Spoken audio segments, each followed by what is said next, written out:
a little bit of forward thinking. In other words, we're going to nail him with some pretty hard questions, given he's a current player. Given we're at the Adelaide Oval, you're opening the batter, you can be Rick Darling. Beautiful. I like that. Hey, Josh, does the AFL industry and players stack up when it comes to media access? No. Compared to other world sports? No, it doesn't. We're getting there. We're trying. Well, as an industry, we're trying, and I know the broadcasters demand more, and we see in America, in the NBA, the NFL, it's open access, it's open slather. And so does that mean every player has to be available after a game? Yeah, I think it's mandatory, and the leagues actually make it that way. So perhaps the AFL can step in and open it up a bit more, but we've got a ways to go, and the players are willing. It's probably the clubs who hold it back a little bit. Do you think it varies from club to club? Because some clubs open the doors and then others probably... Well, you guys would probably know that better than me. We've certainly had a lot of conversation on how can we do things better. We were accused of being a little bit arrogant at different stages last year. And when you're a big club, you probably fall into that trap. But we certainly need to give more where we can. Yeah. What about AFL players' salaries? Should they be made public like they do over in the States? Yeah. That's interesting. Yeah. Yes. It's, I'm still at a no. I'm torn a little bit, but I'm still at a no. I can't see enough positives.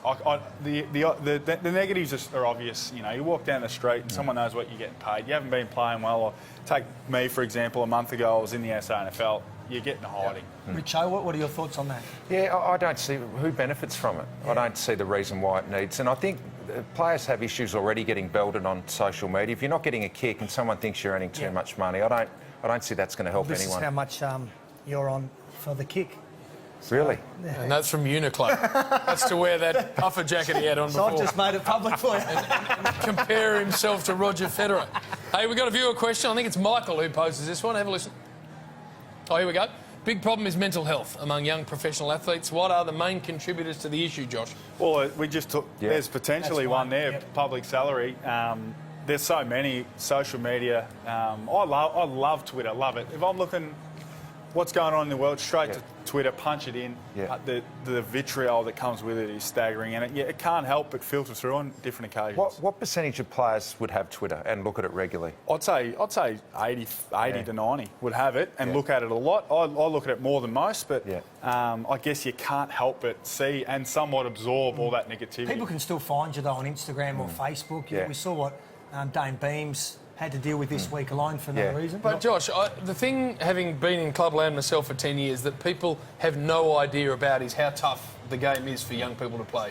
And the life they then have to lead around being an elite AFL footballer. It is very difficult. And that's why we're seeing people step away from the game. And that's upsetting, and that's something we should think more about and explore more. We're seeing guys who are capable of playing AFL footy say, you know what, this was once my dream and now it's my nightmare and I don't want to play anymore, and that's pretty worrying. All right, I've got a question, and it's relevant to you, of course, as an Adelaide Crow, but also when we're going to have a look at the 8 in just a moment. 6 of the 8 teams are from interstate. Is it fair that the grand final is always played at the MCG? Why wouldn't you bring it to this incredible place? Very good question, James. It's not fair. I don't think anyone can say that.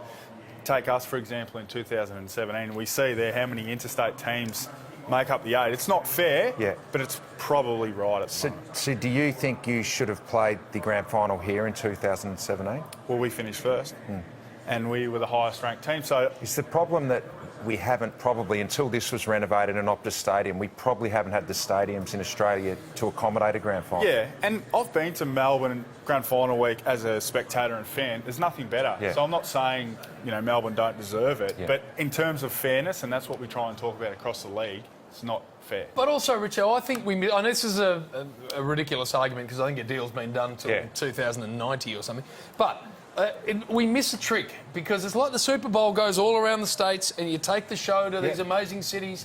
We have 1 week, it's in Melbourne every year. I just think it's a shame. I love the MCG, and obviously being a person who lives in Melbourne, I love the grand final being in Melbourne because it suits me where I live. But wouldn't you love to see it come here? Wouldn't you love to see it go to Perth and have a week leading up to the grand final? No, you wouldn't survive. No. Look at you. I get it. I totally get it. And it isn't fair to teams, interstate teams. They finish on top of the ladder, they qualify, they win their 2 home finals, and then they don't get to play it. I totally get that. Compare the pair time.